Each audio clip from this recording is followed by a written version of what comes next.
तू खूप काही सहन केलेस आणि तरीही तू उभा आहेस. हेच तुझं खरं सामर्थ्य आहे. जे तुटलं ते तुला कमकुवत नाही तर शहाणं बनवतं. जे झालं नाही त्यासाठी स्वतःला दोष देऊ नकोस, कारण योग्य वेळ नेहमी योग्य उत्तर घेऊन येते. स्वामी तुमच्याकडे शांत नजरेनं पाहतात आणि पुढे म्हणतात, आयुष्य तुला तोडायला आलं नाही, ते तुला घडवायला आलंय.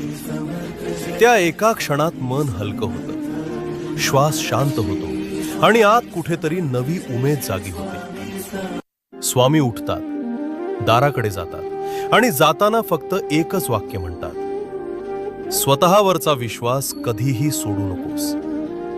दार बंद होतं, पण मनातली शांतता आता उघडली. आणि जर आजही तुम्ही उभे आहात तर हे समजा, तुमची कथा